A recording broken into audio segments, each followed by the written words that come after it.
TV singahambi-ke sodwa ikhona-ke ibhele-ke lapha sesihambisana nalo njengamanje-ke sihambeke la insizwa-ke batho kudlamini ewumelaphi isiza nje ngey'ndlela-ke ey'ningi. Yona ezosithela sibeke ukuthi-ke iyenza kanjani, isebenza kanjani. Dlamini asikubingelele-ke sikwamukele lana kwiGeshenge TV. Siyazi ukuthi bakhona ngaphandle ukuthi uyabasiza, sifisa ukuthi sizane nabanye.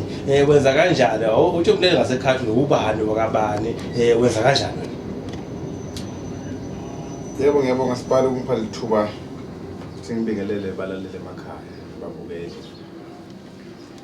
Igama lami nguSenzo Nkosingiphile Dlamini. Ngokuzalwa ngangapha eNyakatho ngobheka ngapha kuManyiseni kamhlabela ingane, kodwa ngokuhlala ngihlala lapho Lundi ngokomsebenzi wethongo. Kona ngiyalapha bayasho abantu ukuthi ngiyabasita entweni eziningi. Ngixolele-ke babukeli, ngibuye ngikhulume isiSwati ngoba ngapha ngithi kuyaswati, kumasiswati. Ngiyabasita abantu emhlabeni abahluphekile njengami kakhulu.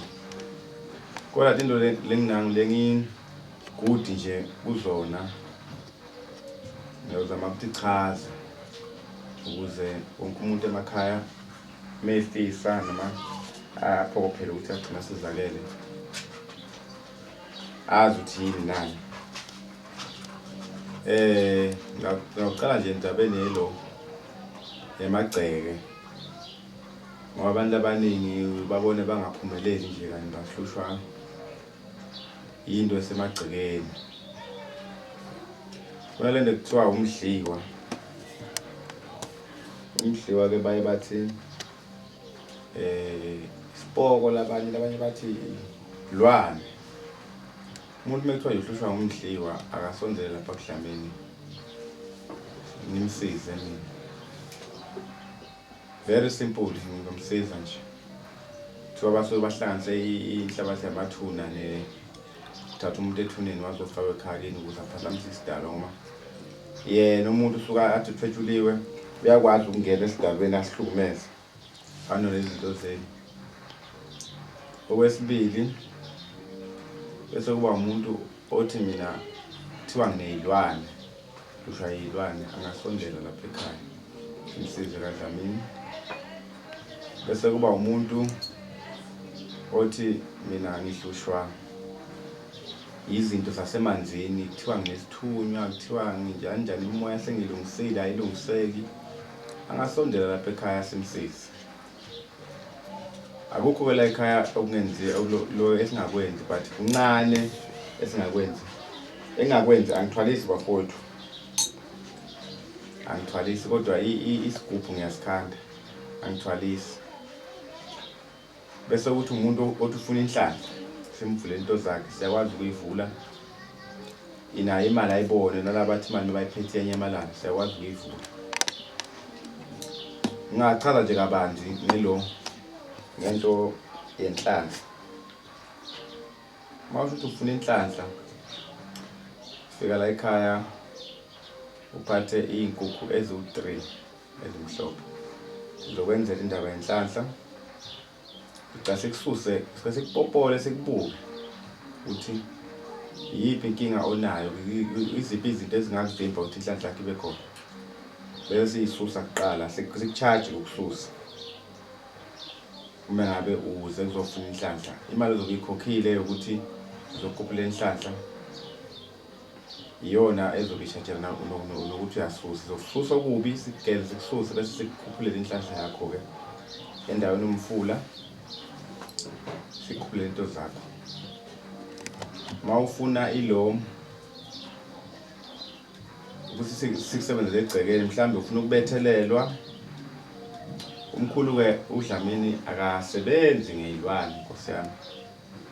Ngixolise kakhulu laba ayikhonzile iy'lwane, mina ngisebenzi ngazo, ngisebenza ngamandla enkanyamba kakhulu engaphakamiswa ngayo. Ngiyakwazi ukuthi umuntu ngimsize egcekeni, ngisuse imoya emibi bese ngicupha. It's very cheap futhi. Bese kuba Yimbulo ile kuthiwa umdliwa. Ufuna ngikhiphe lo mdliwa. Nakhona lapho angiduri kakhulu. Ngasondela kimi ngikusiza noma kuthiwa useGoli, useCape Town, useMpumalanga, useLimpopo, useNorth West. Awukho la ngafika khona mangabe sekunomsebenzi khona. Ngizokusiza. Kube umuntu othi mina ngikaze ngasebenza nje into zami zikhuni akwenzeki lutho ngiyabhatanisa akubhataniseki. Ungasondela lapha ekhaya ngizokusiza. Bese kuba umuntu ofuna labantu abanezitolo, abanamabhizinisi amancane abathi hayi akuthengwa sifuna ukuphakamisa mhlambe abekusangana nje mhlambe nginesiphaza shop mhlambe nginendawo lapho ngidayisa khona mhlambe njengama-tavern nginendawo store bathi akugcwale. Ungasondela lapha kumina ngizokusiza kodwa wenze sure ukuthi moza lana-ke uma ufuna lezi zinto engathi zijulile ungangiphathela imali engango-15,000 ewucash, angiyifuni yebhenki, ewucash uma ngisidele nebhizinisi. Uze lapha zobe sesikutholela into esizokukhandela yona egoneni bese sikwenzela ngayo sikhuphula ngayo ukuze usebenze kahle lokho zilunge. Lapho-ke sidinga imbuzi emhlophe noma isiklabhu bese sikwenzela lento ayisona isithwalo kodwa nje ikukhuphula amandla okusebenza. Uma ufuna imali ukuthi imali ikuthande ungasondela lapha ekhaya futhi sizokwenzela kalula nje ukuthi into zakho zibe right. Nguyeke lona umprofeti uDlamini owenza zonke lezo zinto lezo. Angithunyelelwa imali ku-Facebook lapha enangini-ke imali kuma-social network kanje. Uma ufuna nje uDlamini uyamfonela enambeni yakhe uqhumane naye ngaphambi kuba ulokazanyisane uthole usizo kumina. Angithunyelelwa nje imali mina phela. Ngiyahlola online, ngihlola online ngihlola ngoLwesithathu from 7 to 9 entambama. Ngihlole ngoLwesihlanu 7 to 9. Mangihlola ke efonini bathandekayo ku-300 rand. Mangihlola efonini. Ngale sihlole bese utransfer imali yakwaDlamini. Ngofuna ukuhlola umuntu uzobe ungayitrust. Ngiyayiphexa nezinto. Imathi ukuphi? Ngiyiphexe ifike lapho khona. Imali yokuphexa uze shishini into zakho zifike 110 rand. Sikuphexe into zakhe phepha zifike lapho khona ama-product wafuna lapho usukafunile. Bese kuba khona nezinto-ke zabantu abasha. Zikhona ziningi kakhulu.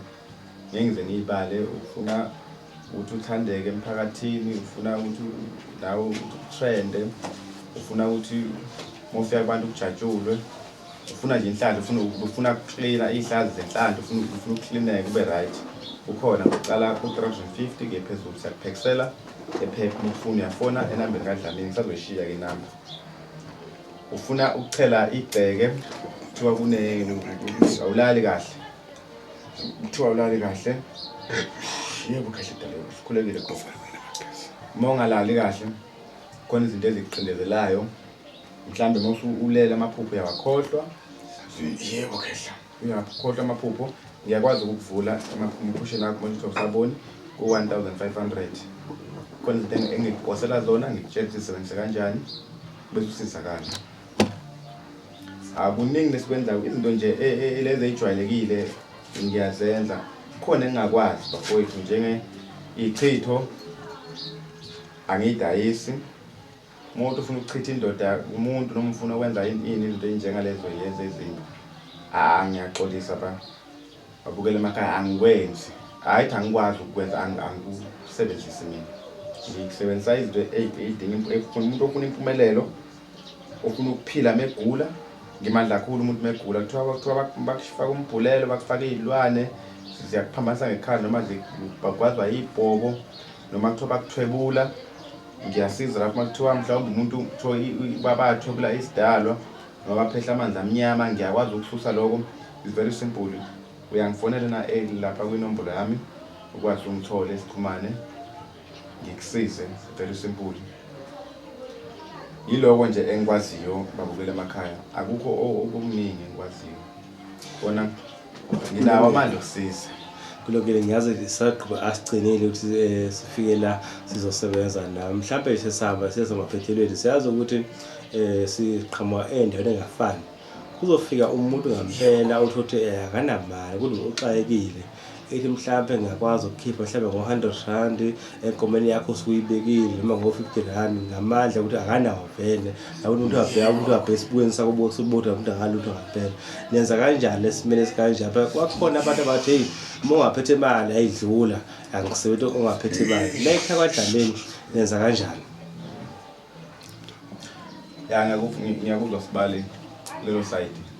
Umuntu meshuthi mhlawumbe imali inkomo ephelela kanani. Let me say ngizibonela ukuthi umuntu ufuna simkhuphulele mhlawumbe i-tavern yabo noma business like elithile elinama belisebenza but ufuna silivuse siphindisele esimene. Phela naye angithi inkomo yakho ku 15,000 akafike mhlawumbe no10 yabo.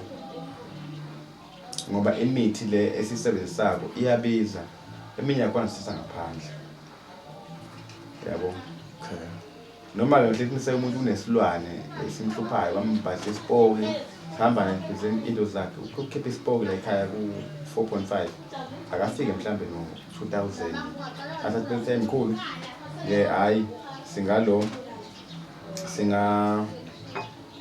singazama ukuthi ngikhokhe ngo100 noma 500 rand ngomeme msebenza mangibona futhi impilo yakhe ngathi ilo ibuhlunganyana vese ngomnika nje chance hayi awuhambe usebenza musu right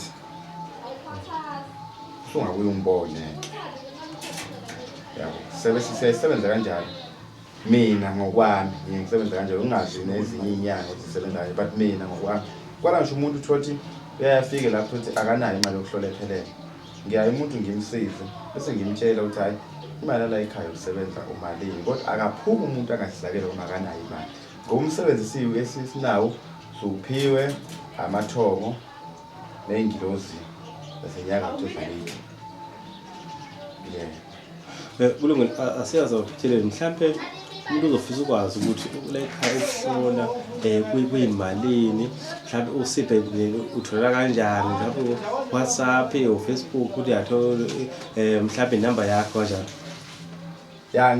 Ngiyahlola la ekhaya ngihlola umuntu uzofika la ekhaya face to face ngihlola ngo 150 bese ukuthi u50 rand omunye kuba ukuthi uzophuma namanzi sokakhulekelwe ngamandla enkanyamba uzuphile usinde lo-mkhuhlane iseyonke is 12 rand but uma uzohlola online useGoli kuphi useCape Town useNorth West useFree State ngihlola ngo300 rand bese ulungisa imali uthi ngokwenza singabone into esingayidinga ngama product ulungisa imali umphethe ama product wakho lawa sikwazi ukusiza.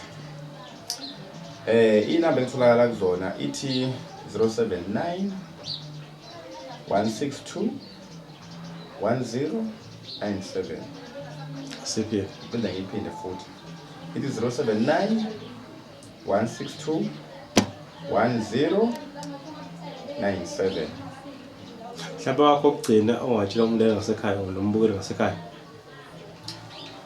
engakusho nje babukele emakhaya ukuthi wonke umuntu akaphakamela impilo yakhe enganishiya nayo motivation ukuthi wonke umuntu ungasho ukuthi mina ngiphumelele hayi vela kwenzeke lutho hayi mina bangiloya ayikho into ezolunga kimi sukuma ithemba libulali sukuma uze kithi odokotela ungasho ukuthi mhlawumbe waya kumnye udokotela wangasinda woza sikusize futhi uma ufika lapho ungasho ukuthi ngaya kubani wangangisiza angifuni lokho ufike ukhale ngenkinga yakho ngizokusiza ngikutshela ukuthi yiphi inkinga eyenza ukuthi la uhamba khona ungasizakali ngiyibuke somuntu okay mhlawumbe kwashoda le mpande lena mhlawumbe amandla esuke siphiwe nawe efani lapho khona ngoba amandla vele awalingani.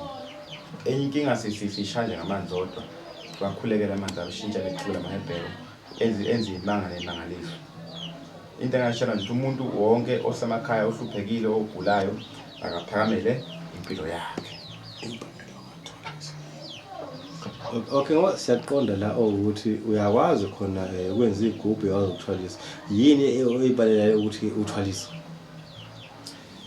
No, ekuthwaliseni ngenze ngisho ukuthi ngiyathwalisa kodwa ngenza ingcenye yakho. Ingcenye yakho, okay.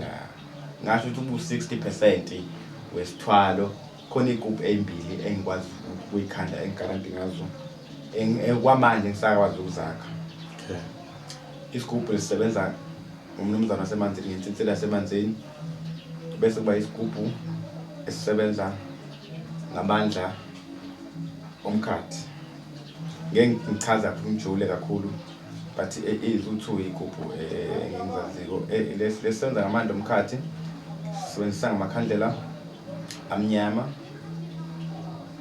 odwana bese sisebenza ngegazi lenkukhu bese uthi esihamba esentitsela amanzi ngiyasikhanda nje umuntu ngimkhandele kakhulu sifuna abantu abawusomabhizinisi bese ngiyamba ngilanda amandla phezulu kosekela impophoma noma echibini elikhulu esimile ngimenze lento le abese ubuya ke uyasebenza ngimenzela umuntu inkosi yami isho ongena le business ngifuna umuntu onebhizinisi uzokwazi ukuthi lento le eyami into ifuna into vele uyenza kuma eyami into ithashana nesidalo angifuni into engathashana nesidalo ayinabo ubungozi ayinabo ubungozi khona izinto ezi lapho engifaka phakathi okudlako kodwa akudli izinto ezijika zibe yinkinga and esani if ungasasithandi uyenza kumina ngikususa sona very simple bese kuba okugcina bese ngikhohlwa ukukhuluma laba nkosami bafisa ukucushelwa imisamo abeze ngiyacupha impela ukushona umuntu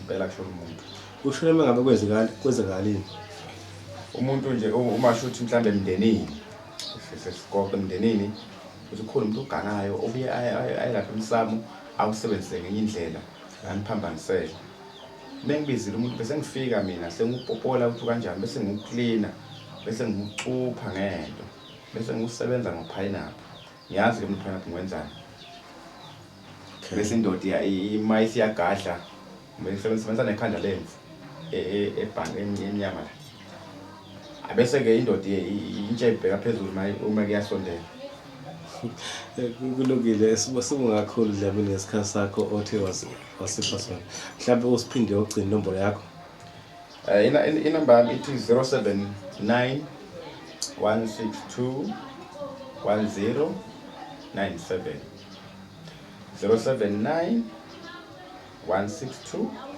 1097 Professor Dlamini dlula bedlala umfana omncane uthola kuphi Dlamini uDlamini utholakala endaweni yasoLundi eMboshongweni kodwa ngekhanza kuphela inyanga ngitholakala ngihambele ko Richards Bay ngihambele neMethekwini noma eGoli kodwa isikhathi esiningi ngitholakala oLundi eMboshongweni uyangifonela ukuze ngithole ngihlale ngikhona nje mangeke ngifike ngiyosebenza kubalula ukuthi umuntu uqala ungifonele cala ukuze uconfirm ukuthi ngikhona yini ekhaya Sithokoza kakhulu mbukele Fashion TV ibhele esibonga kakhulu isikhathi sakho ukuthi wasipha sona. Sathokoza. Yebo.